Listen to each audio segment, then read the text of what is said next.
Morning student, मैं चंद्रकांता आज आपको कक्षा 12वीं से पाठ नंबर 1 जिसका शीर्षक है भक्ति और उसकी लेखिका का नाम है महादेवी वर्मा।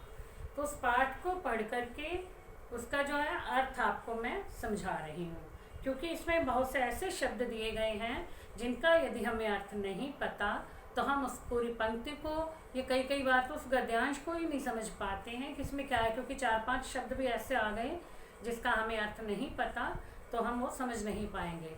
तो इससे पहले के वीडियो में मैंने आपको उन शब्दों के अर्थ समझाए हैं, तो बच्चों आपने वीडियो देख ली होगी और यदि नहीं देखी है तो प्लीज़ पहले वो वीडियो देखो और उन शब्दों के अर्थों को समझो। उसके बाद ये पाठ पढ़ने पर आपको बहुत आसानी से समझ में आ जाएगा।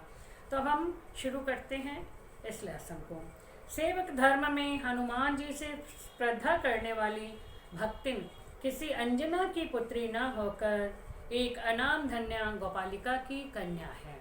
अब जो है सेवक धर्म में हनुमान जी से स्पर्धा करने वाली, हम हनुमान जी से कंपटीशन करने वाली, हनुमान जी से होड़ रखने वाली, वो कहते हैं हनुमान जी की माता का नाम अंजना है, तो वो तो सब लोग जानते हैं, उनकी पूजा करते हैं।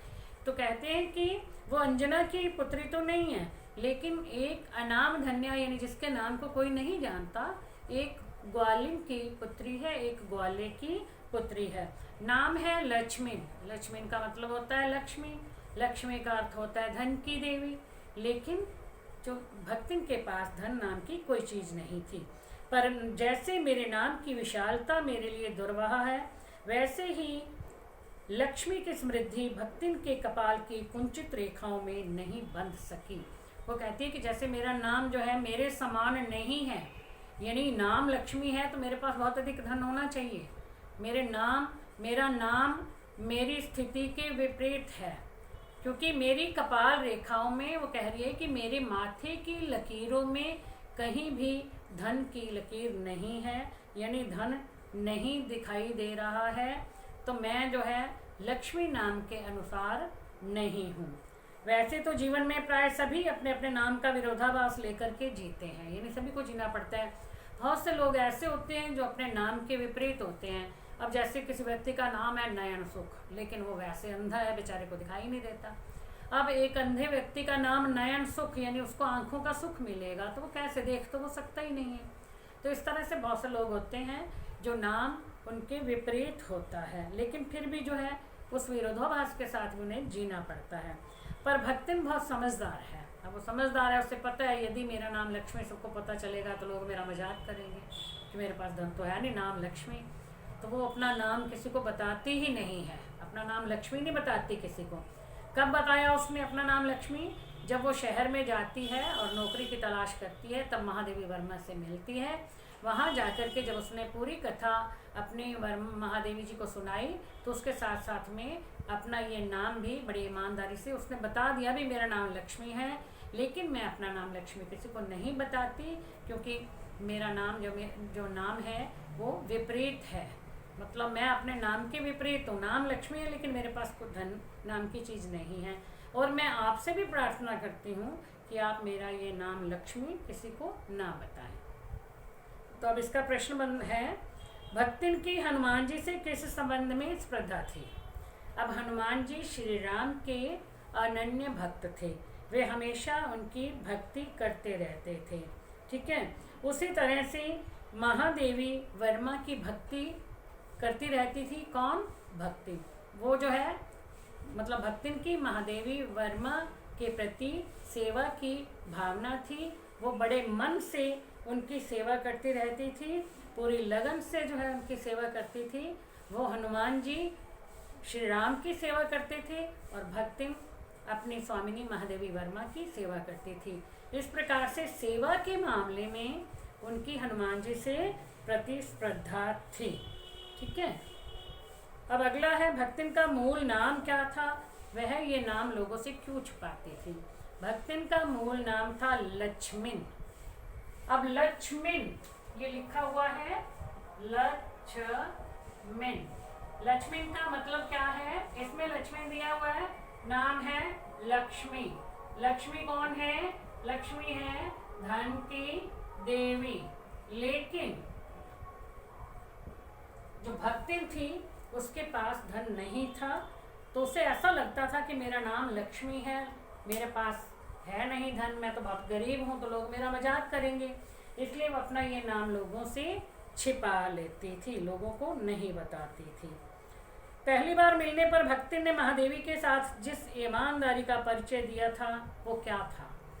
पहली बार जब भक्तिन लेखिका से मिली तो उसने अपने विगत जीवन की, बीते हुए जीवन की, पहले के जीवन की सारी कहानी उन्हें साफ साफ से बता दी थी, और इसके साथ ही अपना नाम भी उसने बता दिया ईमानदारी के साथ। नहीं तो अपना नाम भक्तिन ही रखती, तो उसने ये भी बता दिया कि मेरा नाम लक्ष्मी है, लेकिन मैं अपना नाम लक्ष्मी किसी को नहीं बताती हूँ, और ये भी कहा कि आप जो है मेरा ये नाम किसी को ना बताएं और मुझे आप इस नाम से कभी ना पुकारें।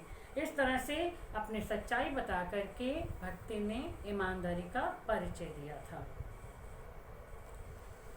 अब है जीवन के दूसरे परिच्छेद में भी सुख की अपेक्षा दुख ही अधिक है। अब जीवन का दूसरा परिच्छेद होता है भाग। तो बच्चों, जीवन में पहला भाग यानी कि लक्ष्मी नाम, अपने माता पिता के घर में, तो वहाँ पर छोटी उम्र में माता का देहांत हो गया। उसके बाद पिता ने दूसरी शादी कर ली।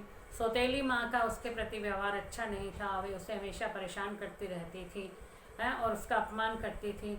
उसकी छोटी उम्र में ही शादी कर दी गई थी। अब शादी करके वो अपने ससुराल में आ गई, तब दूसरा भाग शुरू होता है। तो ये बताया है, मतलब दूसरे भाग में भी सुख की अपेक्षा दुख ही अधिक था। जब उसने गेहूं रंग और बटिया जैसी मुख वाली पहली कन्या के 2 संस्करण और कर डाले, तब सास और जेठानियों ने ओंठ बिचकाकर उपेक्षा प्रकट की। अब क्या था, पहले उसकी जो बेटी हुई थी वो गेहूं रंग की थी, बटिया जैसा मुख यानी गोल गोल मुख वाली बड़ी सुंदर सी कन्या को उसने जन्म दिया था, लेकिन उसके साथ ही 2 संस्करण और कर डाले, मतलब कि 2 बेटियों को और जन्म दिया। यानी महादेवी वर्मा की जो सेविका थी, जो दासी थी, भक्तिन जिसका नाम था, उसका वो अपने बारे में बता रही है कि मैंने एक कन्या को जन्म नहीं दिया बल्कि 3 कन्याओं को जन्म दिया। और जब 3 बेटियां हो गई तो उसकी सास और जेठानियां होंठ बिचका करके यानी मुंह बना करके उसकी उपेक्षा करती थी, उसे अपमानित करती रहती थी। उचित भी था। अब वो कह रही है कि ठीक भी है, क्योंकि पहले के ज़माने में बेटों को बेटियों से ज़्यादा माना जाता था। उनके अनुसार जो है बेटे ही वंश को बढ़ाते हैं, कुल को आगे बढ़ाते हैं, बेटियों को जो है वो बेटों के बराबर नहीं मानते थे। अब वो कह रही कि ठीक है, क्योंकि सास ने 3 कमाऊ बेटों को जन्म दिया है। अब कह सास 3 कमाऊ वीरों की विधात्री बनकर मचिया के ऊपर विराजमान पुरखिन के पद पर अभिषिक्त हो चुकी थी। अब इसमें शब्द देखो कैसे कैसे आए हैं। 3 कमाऊ वीरों की विधात्री बनकर, विधात्री होता है जन्म देने वाली, यानी सास ने 3 कमाऊ बेटों को जन्म दिया है, 3 बेटों को जन्म दिया जो आज कमा रहे हैं। वो मचिया के ऊपर विराजमान है, यानी चारपाई पर बैठी है। पुरखिन के पद पर, यानी पूर्व पीढ़ी के जो सम्मानित पद है, पहले भी ऐसा ही होता था, यानी उसकी सास जो थी उसके बेटे होंगे तो उसको भी बहुत आदर सम्मान दिया जाता था। फिर उसकी सास के 3 बेटे, उनको बड़ा आदर सम्मान दिया जाता है। तो इसलिए वो उस पद पर अभिषिक्त हो चुकी हैं, यानी जैसे तिलक लगा करके अभिषेक कर दिया जाता है ना कि तो इस पद पर आसीन है, अब वैसे ही वो हो चुकी थी।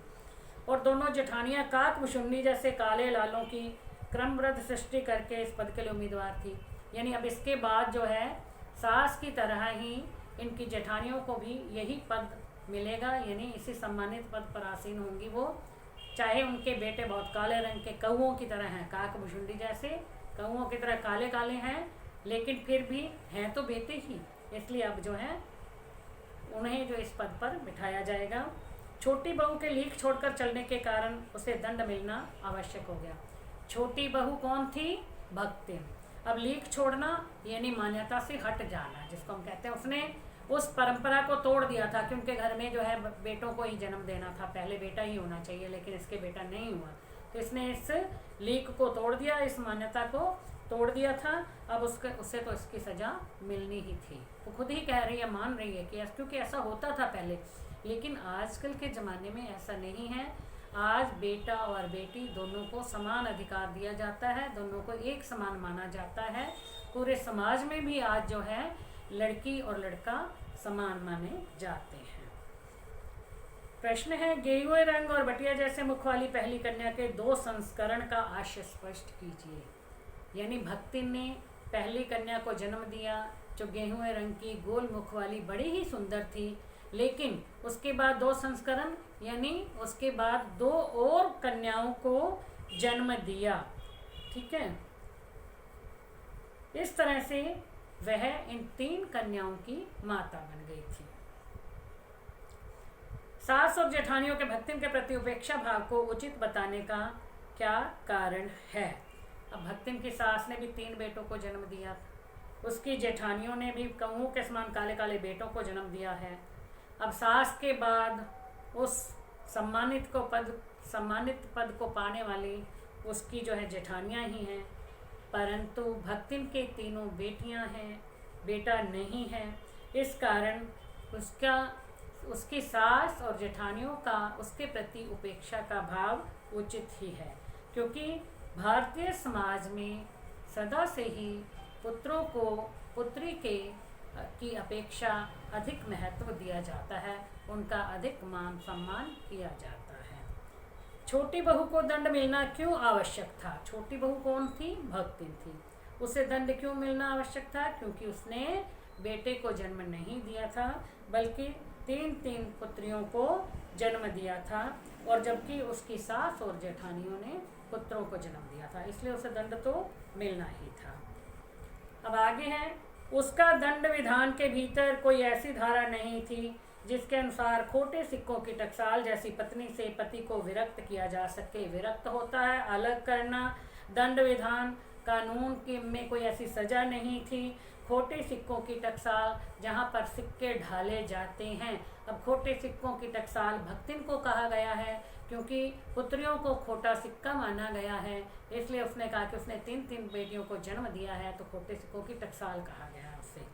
तो उन्होंने कहा, अब इसमें महादेवी जी ने बताया है कि कानून में ऐसी कोई भी सजा नहीं थी, मतलब कोई ऐसी धारा नहीं थी जिसके अनुसार भक्तिन को 3 बेटियों को जन्म देने के कारण उसके पति से अलग किया जा सकता था। सारी चुगली चबाई की परिणति उसके पति प्रेम से को बढ़ाकर ही होती थी। मतलब जो जेठानियाँ और सास उसकी चुगली करती रहती थी, उसकी शिकायतें करती थी पति को, वो जितना प्रेम करती थी उससे बढ़ा चढ़ा करके कहती रहती थी। जेठानियाँ बात बात पर धमाधम पीटी कूटी जाती, मतलब जेठानियाँ जो बहुत बढ़ा चढ़ा करके भक्तिन की शिकायतें देवर से करती थी, पर उसके पति ने उसे कभी उंगली भी नहीं छुआई, यानी पति ने उसे कभी कुछ नहीं कहा, छुआ तक भी नहीं। वह बड़े बाप की बड़ी बात वाली बेटी को पहचानता था। उसके अतिरिक्त परिश्रमी, तेजस्विनी और पति के प्रेम रोम रोम से सच्ची पत्नी को वह चाहता भी बहुत था। यानी उसे पता था कि मेरी पत्नी कितना परिश्रम करती है, कितनी तेजस्विनी है, स्वभाव से कितनी विनम्र है, लेकिन फिर भी उसके साथ घर के सभी लोग ऐसा व्यवहार करते हैं क्योंकि उसने 3 पुत्रियों को जन्म दिया। लेकिन वह अपने पति से बहुत प्रेम करती थी, पति भी उससे बहुत प्रेम करता था। प्रेम के बल पर ही पत्नी ने अलगोझा करके सबको अंगूठा दिखा दिया था। अब वो दोनों आपस में एक दूसरे से बहुत प्रेम करते थे, इसीलिए उन्होंने अपना एक अलग घर बसा लिया था। काम वही करती थी, गाय भैंस, खेत खलियान, अमराई यानी आम के पेड़ आदि के संबंध में उसे बहुत अधिक ज्ञान था। इन सब के बारे में, इस काम के बारे में बहुत अच्छी तरह से जानती थी और वो बड़ा मन लगा करके यह काम करती थी, जो कि बहुत अच्छा भी रहा। इससे उन्होंने जो है बहुत सा पैसा कमा लिया और परिश्रमी दंपति ने निरंतर प्रयास से उसका सोना बना लिया, यानी सोना बन गया। उनकी मेहनत का फल उन्हें मिला और उनका जो है घर बहुत अच्छी तरह से चल रहा था। उनके पास पैसा भी बहुत हो गया था, धन संपत्ति अर्जित कर ली थी। खोटे सिक्कों की टकसाल का क्या आशय है? भक्ति ने 3 बेटियों को जन्म दिया था और उसकी सास और जेठानियों ने पुत्रों को जन्म दिया था। तो इस समाज में यानी बेटियों को खोटे सिक्के माना जाता है और भक्ति ने उन बेटियों को जन्म दिया था, इसलिए खोटे सिक्कों की टकसाल कह दिया गया है, क्योंकि टकसाल का मतलब होता है जहाँ सिक्के बनाए जाते हैं। तो इसलिए पुत्रियों को जन्म देने के कारण व्यंग्यपूर्वक तरीके से भक्तिन को खोटे सिक्कों की टकसाल कहा गया है। परिवार के अन्य सदस्यों तथा पति का व्यवहार भक्तिन के प्रति कैसा था? भक्तिन की सास और उसकी जेठानियों का व्यवहार उसके प्रति उपेक्षापूर्ण था, अपमानजनक था। वे हमेशा उसके पति से उसकी शिकायतें करती रहती थी, उसकी चुगलियाँ करती रहती थी।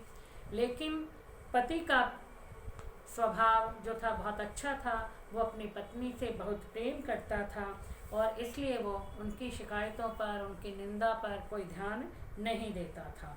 भक्तिन को अपने पति का प्रेम क्यों प्राप्त होता था? क्योंकि भक्तिन बहुत परिश्रमी थी, तेजस्विनी थी। अपनी मेहनत से उसने घर बार को बहुत ऊंचाइयों तक वो ले गई थी और वो अपने पति से बहुत प्रेम करती थी। इसलिए जो है उसका अपने पति से प्रेम करने के कारण ही उसका जो है स्वभाव बहुत विनम्र था और मधुरता से भरा था। इसीलिए उसका पति भी उसे बहुत प्रेम करता था। तो बच्चों, आज के लिए इतना ही। बाकी पाठ हम फिर पढ़ेंगे, जो मैं आपको नेक्स्ट वीडियो में समझाऊंगी। Thank you.